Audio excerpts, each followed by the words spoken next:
If you could pick any player in the world to 1v1, who would it be and why? If I could pick any player, it's 1v1 in the world. Can I 1v1 my past self from 2 years ago? Does that count? I think it counts, but why did you pick that? I don't know. I would love to see how Boomer Caedrel stacks up against Zoomer Caedrel. That sounds like an interesting matchup. The Boomer versus Zoomer. Like 19-year-old me versus 25-year-old me. Because then if I win, that's funny. But then I win anyway. So no matter what I win, but whichever one of me wins has bragging rights. Talking about your pro playing career now that you haven't played for a while, I would love to hear your take on what it's been like and how, I don't know, just to see how you look at it from your perspective now as talent rather than just someone who was a player before. Mm, I think it was quite unsuccessful, I must say. It had a lot of up and downs. I met a lot of cool people. I don't regret any moment for sure. It started about 2016 in like amateur teams. Giants was my first big team in Spain. I won a few lands there in Spain. Then I went to the UK, won one land there. And I went Challenger Series to LCS. And everyone will remember my famous LCS debut where I canceled my Miles Harold. And from there, I had a couple personal issues. So I stepped down. Then I role swapped to jungle. I thought I would find more success than I did, I'd have to admit, but I didn't. So yeah, looking back, slightly disappointed. I thought that young me would do better than I did, but I think that where I am in my life now, I'm pretty pleased with the path I've taken. Um, but still, there's always that kind of like inch of me, which is like, well, what if I just try it again? You know, what if a team, wants to pick me up in summer or in 2022? I've thought about it. I don't think that age is a big factor in esports, to be honest. I'm going to turn 26 next year, so I think Jankos is 26. I think the only thing that changes with age is responsibilities in life, so I think that's what makes people worse rather than like, oh, you're washed up in terms of age and stuff like that. So And why do you maybe it's think something then I'll that explore, but yeah. sorry to interrupt, but why do you think then that people have this huge stigma about pro players, especially in League of Legends, because when you look at CSGO, it's like a lot more common to find people hmm 29s, 30, 31, 32, but in League of Legends, it's not so common. Why do you think that? I think it's two reasons. The first reason is probably because the game is a lot younger. So, I mean, there's still pros around who are playing back in the season 3, season 4 days, some of them retiring. I think the biggest thing is League takes a lot of your life. And when you're 18 to like 23, 24, you don't mind sacrificing your 10 hours a day just to grind. It's only when you get to like 25 onwards that you start to like, well, I want a girlfriend or I want to place on my own. Then League becomes like, instead of being your first priority, it drops to your second. And then slowly as you get older, towards your 30s, you're thinking of kids, family, investments, all those things. So I think responsibilities shift. I don't know if CSGO is the same. I'm sure CSGO requires a lot of grinding too, but I think that League's just too young right now to say that a like person who's 30 onwards could play League. I don't think anyone does right now. There's still a lot of pros who like I don't know, Yankos, for example, who's 26, who are still pretty good, but maybe it changes in the next 5 years if League lasts that long. What about the shift in responsibilities of becoming talent? Because it's not easy either. It's not easy. I thought that it's crazy because when I was a pro, I spent 10 hours a day grinding. And then I thought, oh, I'm going to become a freelancer. Like, I'll do the LEC on weekends. I'll have a week to myself. And then I find that every second of my free time, I'm streaming, or I'm doing Euphoria, or I'm doing meetings, or I'm doing, like, I don't know what. So, yeah, I think I actually spend more time a little bit now than I do as a pro, mainly more recently because of this big leasing challenge that's happening. So I'm playing a lot of solo queue. Maybe in the next few months, I've told myself that I need to take more of a break, instead of just waking up and then going to sleep streaming or doing things for other people in terms of content. And um, yeah, I think it's my first year, a lot of learning lessons. I definitely need to tone it down a bit because it's like co-streaming, solo queue, LEC. So yeah, I'll probably take a step back soon, but for now, I like it a lot. And how is the stress different? Does it feel Stress is different. I think stress is big difference because eyes aren't on you, right? You're not like waking up in the morning and then asked to perform in scrims. You have a bad scrim set, it plays with your mind, doubt creeps in. There's never the emotions of like doubt and fear of losing your job and like getting bad at the game. So I think losing those emotions helped a lot because now you feel a lot more secure. It's just about being yourself, I think, more than performing, which yeah, it's less stressful in that way, but it's still a lot of things to juggle. It's more responsibilities juggling rather than being good. So I think that's easier form of stress for me at least. And what about exploring your creative side? I know that your content per se is very analytical, but I also know that Hmm. LEC does a lot of, like funny slash wacky skits. How has that been for you? Have you always been out of your shell, or is this something that the LEC team has sort of taught you? I must say I'm quite an introverted person. I think the LEC has brought a lot out of me in the last half a year in terms of like becoming an actor, being cringe sometimes when I need to be. Even in my personal time, I did like stupid hot tub streams and stuff like this. So I think my personality is coming through slightly more and more, which is cool.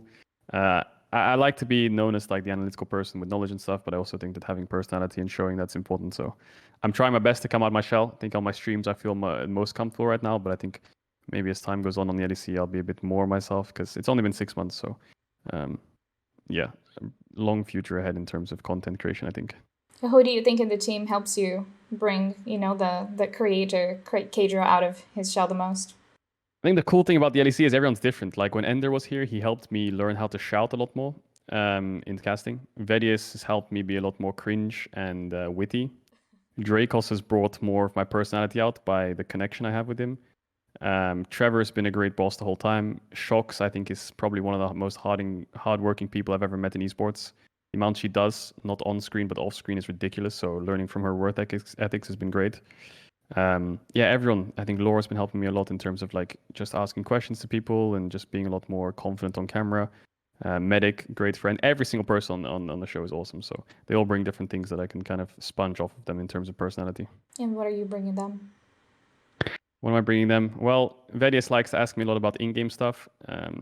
I think in-game stuff's my biggest strength, so I think that's what a lot of people kind of fall on me for in terms of like questions and queries about patches or the meta or what I think will be good. So I think I can definitely bring them a pro player perspective on things, which has mainly helped out the color casters. I think being able to help people like Shox and Dracos is a lot harder, but I try my best to just be by their side if they need anything.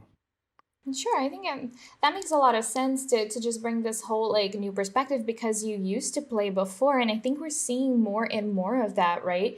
Not just in terms of talent, but also in terms of coaching. When players retire, they take on this new role. What's sort of your take on where we're going to be with League of Legends in terms of player joining in different areas of this esport?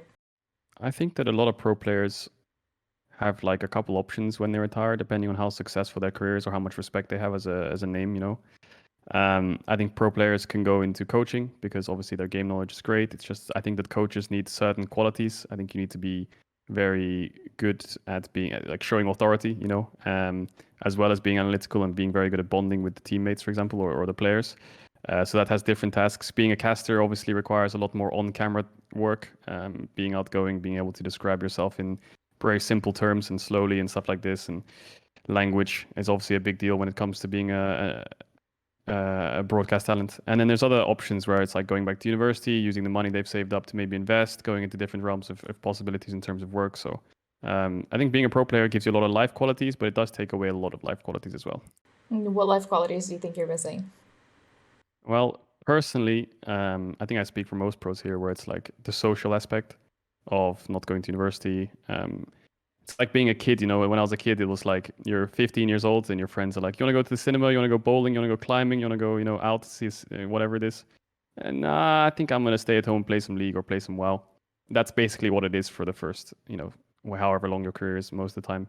Yes, you can find the weekends off every now and then in the LEC, for example, but you can never really have that social bond with friends, especially if you travel countries, right? So everyone in Europe, unless you're German, kind of goes away from their friends and their hometown. So I think that's a knock-on effect of having less of a social life, which can lead to like, when it comes to being social, sometimes there's like awkwardness or you're more introverted or things like this. So yeah. You notice a big difference in interacting with players from the past in the teams that you've played and from people in the broadcast. Sorry, what was the question? You cut out at the start a tiny bit. Oh, apologize. So I That's all right. asked if you notice any difference in interaction with your past teammates or with the people in the broadcast, if I Mm. don't know if because everyone is in gaming is sort of the same thing, or if you notice a difference. There's a lot more bantering now that I'm not a pro, I suppose. I I see. can just I can meme a lot with players, because I'm not in the spotlight they are, so I can joke around about it. Um, And yeah, just bonding with talent backstage is great. You know, talking about life things rather than league is always a good thing, if you have time for it. So yeah, I think that the bonding has grown a lot for me, not only from broadcast talent but for players too. So that's fun and that's really cool. I enjoy that a lot.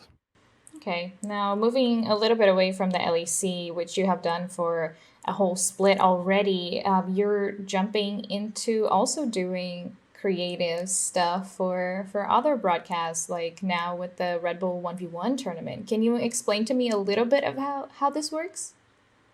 So the Red Bull 1v1 tournament is slightly different to others in a way where it's like the 1v1s normally you have on like Howling Abyss, you know, and it's like first blood and then the poros explode. This is a lot different. This is actually on top lane.